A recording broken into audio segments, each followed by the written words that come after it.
Namaskar and good morning students. Today I am taking this video lecture of English subject. Our topic is change the text. You look here, change the text. ये जो topic है board के exam में paragraph pattern में पूछा जाता है और पैराग्राफ पैटर्न में जब इसे पूछा जाता है तो 2 या 4 मार्क्स के लिए आते हैं, 2 पैराग्राफ आते हैं। तो बहुत सारी चीजें जब हम सीखते हैं और फाइनली एक पैराग्राफ पे पहुंचते हैं तो बहुत सारे रूल्स और रेगुलेशन है जो फॉलो करने पड़ते हैं। तो हम सबसे पहले इस चेंज द टेक्स्ट वाले टॉपिक में बहुत सारे टॉपिक है और उसमें से हम पहला टॉपिक सीखने जा रहे हैं जिसका नाम है वॉइस। अब ये वॉइस जो है ये हमेशा टेंस में होता है, लेकिन वॉइस को हिंदी में क्या कहते हैं वो सभी को पता होना चाहिए। वॉइस को हम हिंदी में कहते हैं वाच्य। याद रखिएगा, वॉइस को हम हिंदी में कहते हैं वाच्य। तो वॉइस के 2 प्रकार होते हैं, पहला जो है एक्टिव वॉइस और दूसरा जो है पैसिव वॉइस। तो एक्टिव वॉइस को जो है हिंदी में कहते हैं कर्तोवाच्य वाक्य, कर्तोवाच्य, और पैसिव वॉइस को कहते हैं कर्मवाच्य, कर्मवाच्य। तो आप कहोगे सर ये तो बहुत खतरनाक हिंदी वाले वाक्य है, तो ऐसा कुछ भी नहीं। यहाँ पे हमें जो चीज पे फोकस करना है उस चीज के बारे में आपको ध्यान देना है, बाकी दूसरी चीजों पे नहीं। तो एक्टिव वॉइस और पैसिव वॉइस हम सीखने जा रहे हैं जो कि टेंस में होता है। और ऑलरेडी आप सब लोग टेंस के बारे में अच्छी तरह से अवेयर हो, सभी लोग टेंस के बारे में जानते ही हो। तो शॉर्टकट में हम ग्रामर जो है 2 तरीके से सीख सकते हैं।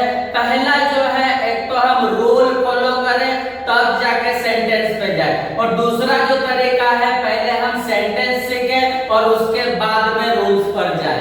तो 2 तरीके में से कोई भी एक तरीका अगर हम फॉलो करते हैं तो ग्रामर का नॉलेज जो है हम एक्वायर कर सकते हैं।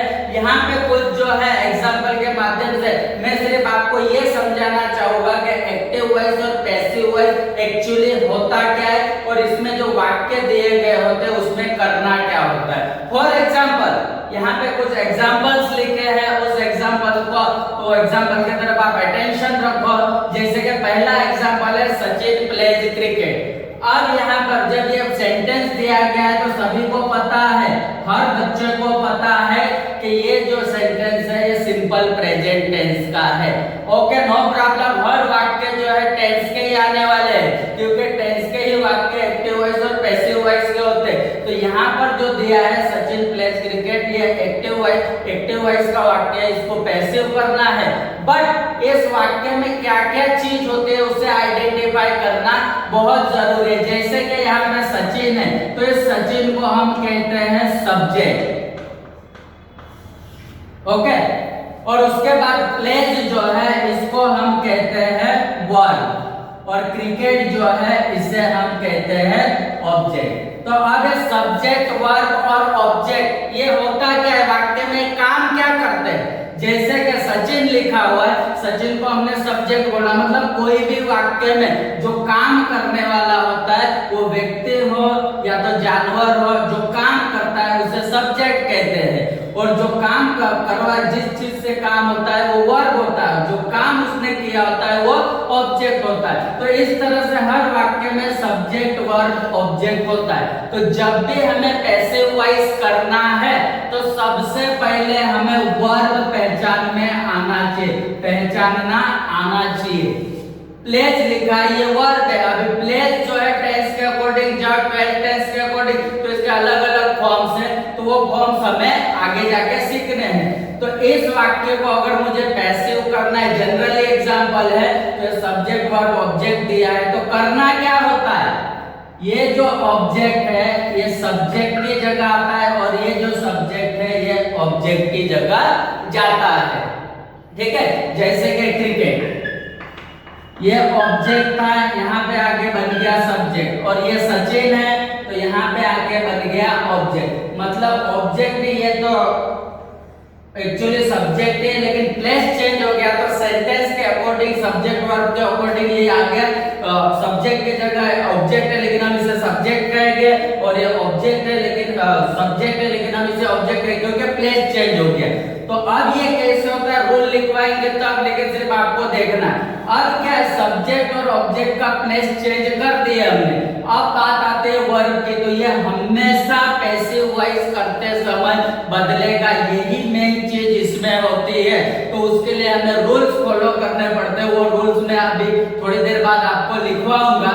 तो अब यहाँ पे मुझे पता है, आपको कुछ नहीं पता है, तो आपको फोकस करना है। जैसे क्रिकेट प्रेजेंट टेंस है प्लेस, तो प्रेजेंट टेंस में जब पैसिव बनाए थे तो प्रेजेंट टेंस के टू बी के रूप ऐड करते, तो प्रेजेंट टेंस के टू बी के रूप होते हैं एम, इज, आर।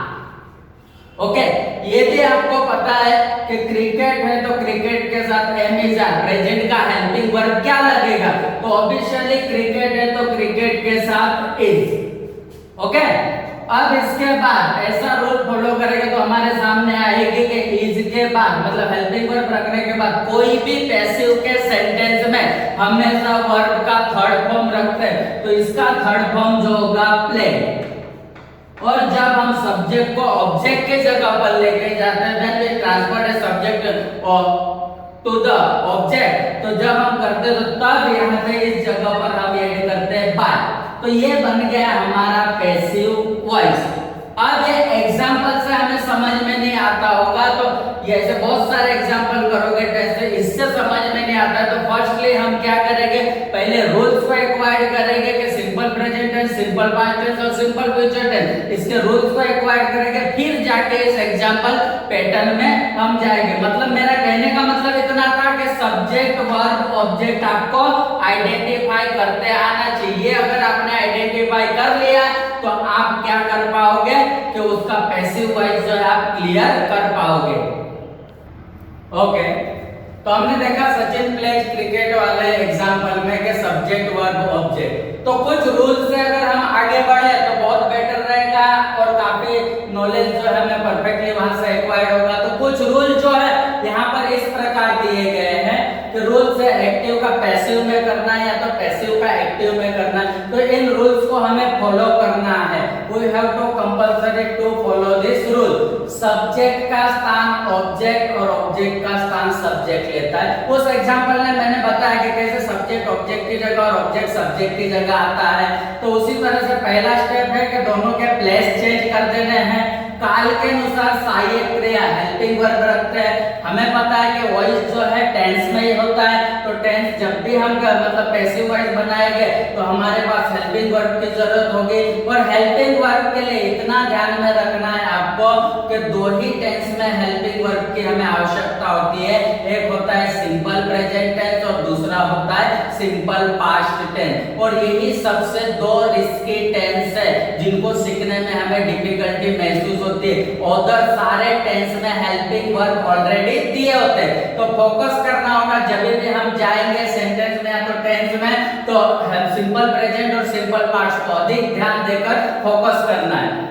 तो हो गई बात के काल के अनुसार सहायक क्रिया में हेल्पिंग वर्ब रखते हैं। दूसरा स्टेप, इसी स्टेप के अनुसार प्लेस चेंज कर दिया, हेल्पिंग वर्ब रख देना। हमेशा क्रिया का तीसरा रूप मतलब V3 पास्ट पार्टिसिपल का प्रयोग करते हैं। तो एक चीज तो क्लियर हो गई कि एक्टिव वॉइस के जो सेंटेंस हो गए उसमें वर्ब फॉर्म कोई भी रूप का हो सकता है, बट पैसिव वॉइस में केवल एक ही फॉर्म आएगा, वो है तीसरा। अगर एक्टिव का सेंटेंस है पहला दूसरा तीसरा रूप आए, कोई भी रूप आए जैसे हम सीखेंगे, तो हमें पैसिव बनाते समय सिर्फ हमारे पास एक ही फॉर्म होगा, वो है V3। तो इसके लिए भी हमें वर्ब के फॉर्म्स लर्न करने बहुत जरूरी है, रिमेंबर करने बहुत जरूरी है। उसका भी एक मैं चार्ट बना के दूंगा, तो आपको वो वर्ब V1 V2 V3 वाली वो लर्न करनी है। नेक्स्ट, सब्जेक्ट वाक्य के अंत में बाय द्वारा रखते हैं। ओके, जो भी सब्जेक्ट होगा उसे जब हम फिर पीछे लेके जाएंगे तो पैसिव वॉइस में हम रखेंगे बाय, बिना बाय के उसे नहीं रख सकते। फिर पांचवा जो रूल्स है वो सबसे इंपॉर्टेंट है। यदि वाक्य में प्रोनाउन आए तो, अगर हमारा सब्जेक्ट जो था हर बार हम देखते नाम होते कभी प्रोनाउन आए तो निम्न रूप से परिवर्तन करते हैं। नीचे दिए गए चार्ट के अनुसार हम उसे परिवर्तन करते हैं। अब कुछ जो जनरली प्रोनाउन होते हैं वो कुछ इस प्रकार से, जैसे कि आई, तो एक्टिव वॉइस में आई होगा जब सब्जेक्ट की जगह है, सब्जेक्ट की जगह आई है, जब इसे ऑब्जेक्ट की जगह पर लेके जाएंगे तो ये हो जाएगा बाय मी, मींस आई का क्या होता है मी, तो उसे बाय से पीछे रखेंगे।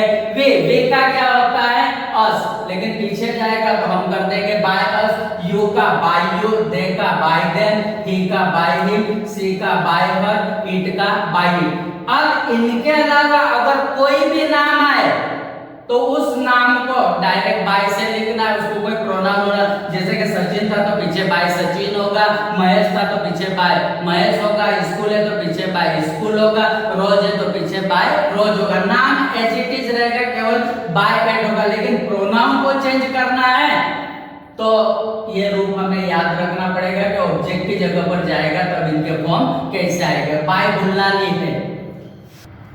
तो नंबर 5 वाला रूल था हमारा, जो रूल था हमारा 5 वाला वो था कि प्रोनाउन वाला। प्रोनाउन क्लियर हो गया। नंबर 6 वाला रूल है, यदि वाक्य में प्रीपोजिशन आए तो उसे बाय के पहले रखते। ये इतना इंपॉर्टेंट रूल्स है कि जिसको हमें बहुत दिक्कतें आएगी तो तब इसे हमें क्लियर करना होगा कि ये आपको माइंड में सेट रखना है। क्या सेट रखना है? यदि वाक्य में प्रीपोजिशन आए तो उसे बाय के पहले रखते हैं। अब ये मैंने ऐसा क्यों लिखवाया है, ये भी चीज सेंटेंस में क्लियर हो जाएगी, ये बाय के पहले ही क्यों रखा जाता है। अब बात आती है कि प्रीपोजिशन क्या होता है। प्रीपोजिशन ये चीज है कि जिनके द्वारा टाइम, समय, ये चीज दर्शाई जाती है, जैसे कि आप जानते हो on, in, into, with, my, बराबर, ये सारी चीजें जो होती है वो प्रीपोजिशन होती है। तो ये भी सेंटेंस में आएगी तब हम उसे कवर अप करेंगे। तो अब हमारा वॉइस जो है वो शुरू होता है प्रेजेंट इंडेफिनिट टेंस से, और प्रेजेंट इंडेफिनिट टेंस को हम कहते हैं सामान्य वर्तमान काल। तो सामान्य वर्तमान काल में जो सेंटेंस हमें ऑलरेडी दिए गए होते हैं वो सेंटेंस जो है हमें पैसिव वॉइस सीखने के लिए एक्टिव वॉइस में जो दिए गए होते हैं वो इस स्ट्रक्चर के हिसाब से होते हैं। तो स्ट्रक्चर कुछ इस प्रकार से है कि सब्जेक्ट, V1, S, ES और ऑब्जेक्ट। मतलब यहाँ पे जो हमें सेंटेंस दिया गया होगा तो सब्जेक्ट के बाद वर्ब का फर्स्ट फॉर्म होगा, या तो उस वर्ब को S या ES लगा होगा और उसके बाद में ऑब्जेक्ट होगा। मतलब यहाँ पे तीनों फॉर्म हमें नजर आएगी। मतलब यहाँ पे कुछ रूल होगा कि सब्जेक्ट के साथ V1 कब लगता है, S कब लगता है, ES कब लगता है। वो रूल्स से हमें अभी कुछ जरूरत नहीं है, लेकिन बाद में वो रूल्स क्लियर हो गया। हमें तो आइडेंटिफाई करना है V1 है, S है, ES है, तो ये सिंपल प्रेजेंट टेंस है। ओके, नेक्स्ट है नेगेटिव। अगर सिंपल प्रेजेंट टेंस का नेगेटिव सेंटेंस है तो नेगेटिव सेंटेंस में सब्जेक्ट के बाद डू नॉट और डज नॉट आता है, और डू नॉट और डज नॉट जब भी वाक्य में है तो इसके बाद में हमेशा वर्ब का V1 ही होता है, केवल S और ES अफर्मेटिव में आता है। नेगेटिव में कभी भी S या ES नहीं आता है। डू और डज के बाद हमेशा V1 आएगा। डू नॉट और डज नॉट जो है नेगेटिव सेंटेंस में आता है। अगर इंट्रोगेटिव सेंटेंस है सिंपल प्रेजेंट टेंस का, प्रेजेंट इंडेफिनिट टेंस का, तो डू डज स्टार्टिंग में होता है, फिर उसके बाद में सब्जेक्ट V1 और ऑब्जेक्ट। मतलब डू डज और ये V1, ये इंट्रोगेटिव सेंटेंस में आता है। फिर WH, हम जानते हैं WH फैमिली जितनी भी है, व्हेन, वेयर, व्हाई, ये सारे WH जो होते हैं वो इंट्रोगेटिव सेंटेंस के होते हैं। तो हम इसे ऐसे कह सकते हैं डबल इंट्रोगेटिव। ठीक है, ये जो इंट्रोगेटिव होते हैं डू डज वाले, हेल्पिंग वर्ब वाले, उनका जवाब yes और no में आता है, और WH वाले जो होते हैं उनका जवाब डायरेक्ट डिस्क्राइब वाले में आता है। तो यहाँ पे जो WH के बाद डू डज, फिर subject plus V1 plus object. फिर एक ऐसा स्पेशल केस है जिसे हम कहते हैं हु। केवल हु एक ऐसा WH है कि जहां पे हमें हु का पैसिव करना हो तो डायरेक्ट होता है उसका बाय हुम, जो मैं वहां पे बताऊंगा। तो ये हु जो है ये स्पेशल केस है। हु के बाद V1 S ES ये आता है, ये वाला वर्ब का फॉर्म आएगा। अब ये स्ट्रक्चर इसी फॉर्मेट में आपको एग्जांपल्स दिए होंगे। 5 फॉर्मेट्स में कोई भी एग्जांपल होगा, उस एग्जांपल को आइडेंटिफाई करना है। तो आइडेंटिफाई करते समय आपको इतना ध्यान रखना है V1 S ES do does, ये 3 चीजें याद रखनी। तो पैसिव जब करेंगे तो पहला रूल था सब्जेक्ट ऑब्जेक्ट की जगह, तो देखो सब्जेक्ट जो ऑब्जेक्ट की जगह चलेगा और ऑब्जेक्ट जो सब्जेक्ट की जगह। फिर दूसरा रूल जो था काल के अनुसार टू बी के फॉर्म, प्रेजेंट टेंस है तो am is are, ओके, और उसके बाद V1 का V3। वैसे ही नेगेटिव में डू डज आता है तो डू डज की जगह पे भी am is are और फिर V3। इंट्रोगेटिव में डू डज आता है तो डू डज की जगह पे am is are और V3। WS as it is रहेगा, जो WH part where when why जिस जगह पे उसी जगह पे रहेगा। उसके बाद helping verb am is are और बाय पीछे हो का पैसिव जो होगा वो स्टार्टिंग में ही बाय होम होगा। ये खास करके आपको ध्यान रखना है, बाय होम। ये पीछे यहाँ पे पीछे में बाय नहीं होगा, हु का पैसिव हमेशा बाय होम से ही स्टार्ट होगा, उसी जगह पर होगा। सेंटेंस में हम देखेंगे। तो ओके, स्ट्रक्चर हमने देखे थे एक्टिव वॉइस और पैसिव वॉइस के, प्रेजेंट इंडेफिनिट के। तो वहां पर हमने देखा कि हु का बारे में, तो हु का पैसिव वॉइस बाय होम से होता है। मतलब जहां पर भी हु आएगा तो उसका जब भी हम पैसिव करेंगे तो उसको हम बाय होम से ही स्टार्ट करेंगे। क्लियर करना है हमें। और कोई डब्ल्यूएच जो होते हैं उनका आपको हिंदी प्रोनाउंसिएशन मतलब मीनिंग्स भी पता होना चाहिए। तो कुछ छोटे मोटे डब्ल्यूएच जो है आएंगे, when, where, why, who, whom, whose, which, what, how. ये एडजेक्टिव वाक्य में वैसे ही रहेंगे, इसमें से केवल हु जो है वो बाय होम से होगा पैसिव में। तो ये चीज आपको नोट करनी है, याद कर लेना है। और साथ ही साथ अब जब हम इसका एक्सरसाइज मतलब एग्जांपल के थ्रू सब चीजों को फॉलो करेंगे तो प्रेजेंट इंडेफिनिट टेंस में आपको सिर्फ इतना पता होना चाहिए कि अफर्मेटिव, नेगेटिव, इंट्रोगेटिव, डब्ल्यूएच और हु वाले वाक्य आएंगे तो उन वाक्य में आपको जो वर्ब होगा वो इस प्रकार से होगा, V1 S E N do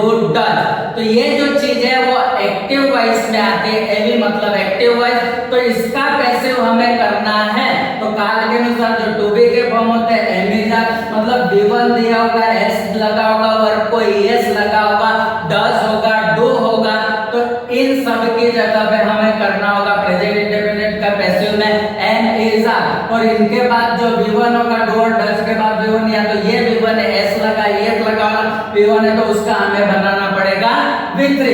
तो पैसिव मतलब एक्टिव में V1 S E N do does आए तो एक्टिव है तो इसका पैसिव करेंगे तो एम इज आर V3। और पैसिव दिया है एम इज आर V3 तो उसका एक्टिव करेंगे तो V1 S E N do और does। तो 5 स्ट्रक्चर प्रेजेंट इंडेफिनिट के 5 स्ट्रक्चर के कल जो है एग्जांपल सॉल्व करेंगे। उससे आपको क्लियर हो जाएगा कि active, passive, simple present tense का कैसे होता है। तो स्ट्रक्चर को फॉलो करना है। एक होता है अफर्मेटिव सेंटेंस, दूसरा होता है नेगेटिव सेंटेंस, तीसरा होता है इंट्रोगेटिव सेंटेंस, चौथा होता है डब्ल्यूएच वाला डबल इंट्रोगेटिव सेंटेंस और पांचवा जो स्ट्रक्चर है मोस्ट इंपोर्टेंट वो होता है हु वाला। तो उसे फॉलो करेंगे।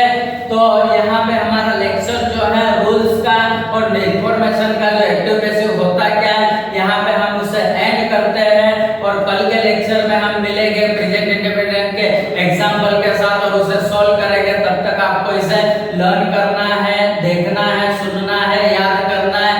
ओके, नमस्कार, सी यू टुमारो।